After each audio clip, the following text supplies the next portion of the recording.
Ma voisine la sorcière. Épisode 5. Quand j'avais fait cet emprunt dans la réunion de Jézabel, j'étais loin de m'imaginer que cette décision changerait radicalement ma vie dans le bon sens. J'étais très pessimiste à l'idée que mes projets réussissent, mais contre toute attente les choses marchaient parfaitement comme sur des roulettes et je roulais pratiquement sur l'or avec tout ce que je gagnais.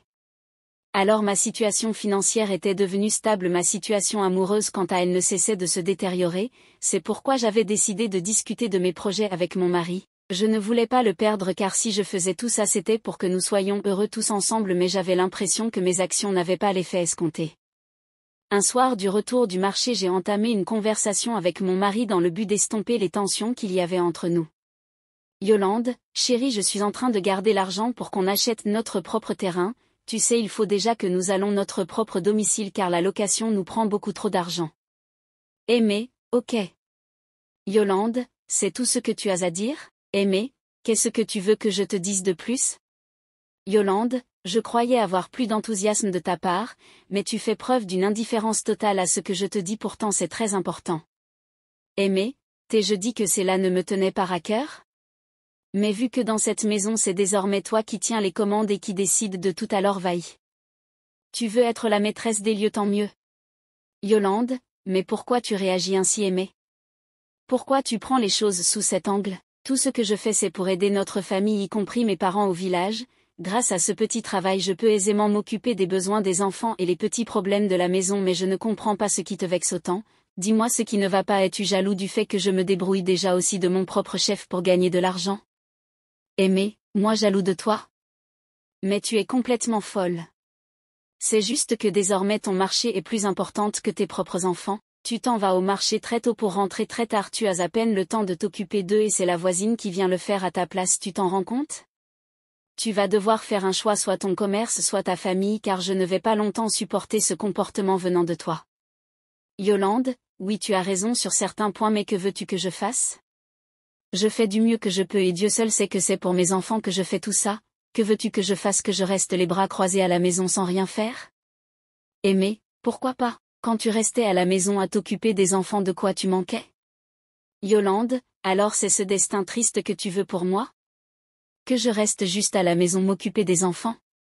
Tu manques de bon sens. À nous deux on peut progresser plus vite, j'ai besoin de ton soutien car je t'aime et je veux que nous évoluions ensemble et non qu'on se sépare, s'il te plaît ne me tourne pas le dos.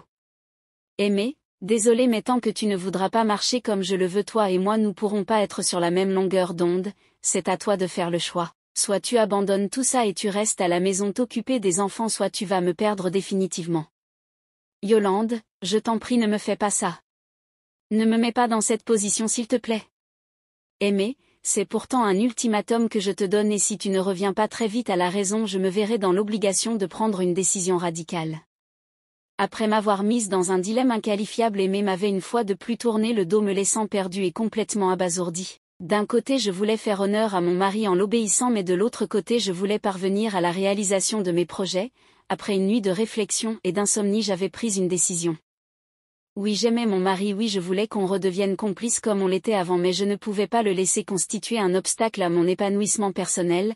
J'étais une fois de plus allée demander conseil à ma voisine Jézabel pour qu'elle me dise ce qu'il était préférable que je fasse. Jézabel, et Yolande ma copine.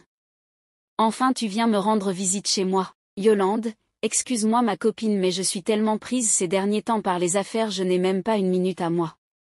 Jézabel, d'accord. Cela veut dire que les affaires marchent bien. Yolande, oui, grâce à Dieu tout va bien et merci encore pour cet emplacement au marché, je n'aurais pas espéré mieux.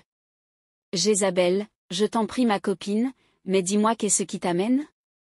Tu ne viens jamais me voir chez moi, donc si tu es venue aujourd'hui ça veut forcément dire que tu veux me parler de quelque chose. Yolande, justement j'ai quelque chose qui me turlupine l'esprit et je ne sais vraiment quoi faire, j'ai besoin de ton conseil. Jézabel, d'accord, dis-moi de quoi s'agit-il? Yolande, mon mari m'a donné un ultimatum, il me demande d'arrêter mon commerce ou alors il va prendre une décision radicale avec moi, il veut que je reste à la maison pour m'occuper des enfants, mais moi je n'ai pas envie d'abandonner mon commerce au marché, s'il te plaît aide-moi. Jézabel, quoi? Mais de quoi tu parles? Tu n'as même pas à te tracasser l'esprit pour ce genre de broutille. Tu es déjà financièrement stable et tu t'occupes très bien de tes enfants avec une vie paisible. Si ton mari refuse de te soutenir, laisse-moi te dire une chose, je suis désolée de l'appeler comme ça mais c'est un sorcier. Un homme qui préfère que sa femme reste à la maison sans rien faire au lieu de la soutenir pour gagner sa vie, désolé mais pour moi ce n'est pas concevable, alors mon conseil c'est de continuer ton marché peu importe ce que ton mari peut dire à propos de cela. Yolande, tu as parfaitement raison, pourtant mon commerce nous aide nous tous, je ne sais pas ce qui le dérange. Jézabel, pardon, continue, tu es sur la bonne voie, il veut juste que tu restes la petite villageoise qu'il a connue mais montre-lui que tu as évolué, c'est ça le plus important, et tes projets également, pense à ta famille, au village qui compte sur toi. Yolande, d'accord, tu as raison sur toute la ligne, de toute façon c'est la décision que je voulais prendre, je voulais juste me rassurer de faire le bon choix, merci beaucoup ma copine, je ne sais pas ce que j'aurais fait sans toi. Jézabel, il n'y a pas de quoi. Jézabel avait réussi à me conforter à l'idée que je devais continuer mon activité au marché pour faire prospérer mon business. Bien sûr, j'avais très peur des répercussions que ce choix allait engendrer sur ma relation de couple, mais c'était un risque à prendre pour moi et je l'avais pris. Alors dès le lendemain, j'avais préparé à manger pour mes enfants et j'étais sortie pour aller faire mon business avec mon dernier fils sur mon dos.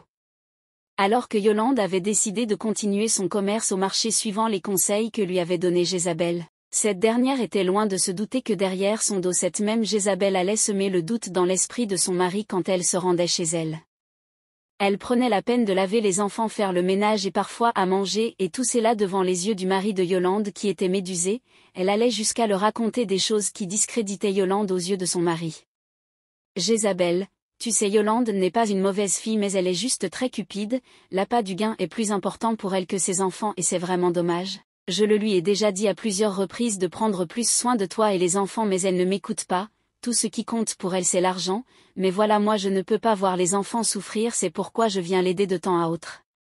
Aimé, merci beaucoup, vraiment je suis très reconnaissant, tu es une très bonne personne, je t'ai peut-être mal jugé dès le départ. Jézabel, c'est pas grave, j'ai l'habitude qu'on me juge sans vraiment me connaître dans le fond. Et c'est ainsi que Jézabel venait le bourrer le crâne avec ce genre de propos que Aimé prenait très à cœur, et quelques semaines plus tard il décida de prendre une décision ferme avec Yolande. Alors que je rentrais épuisée du marché, j'avais trouvé devant la porte mes valises, je me demandais ce qui s'était passé et pourquoi mes affaires se sont retrouvées là. Et très vite j'ai compris que c'est mon mari qui avait mis mes affaires à la porte. J'avais cogné avec insistance devant la porte et il était sorti à un moment donné avec une machette dans les mains et m'a demandé d'arrêter sinon il allait me découper en petits morceaux. Il m'avait arraché mon bébé des bras et m'avait fermé la porte au nez, je m'étais mise à pleurer et à me demander ce que j'allais faire, ne sachant quoi faire j'étais allée demander refuge chez ma voisine Jézabel, elle m'avait accueillie avec beaucoup de bienveillance dans sa chambre. J'étais tellement angoissée que ce soir-là j'avais fait un horrible cauchemar. J'étais au milieu d'une secte de sorcières et j'avais dans mes mains un vase rempli de sang que je devais boire, j'avais été forcée de boire tout ce sang avant d'aller me coucher dans une chambre obscure dans laquelle j'étais en train de faire l'amour, mais mon partenaire n'était pas un homme mais une femme. Elle me touchait de façon si spéciale que j'étais toute glacée, je ne pouvais pas m'enfuir et j'avais l'impression de vivre la réalité. Qu'est-ce que ce cauchemar voulait dire? Qui était cette femme dans mon rêve et quel rapport avait-elle avec tous mes problèmes que je traversais? À suivre.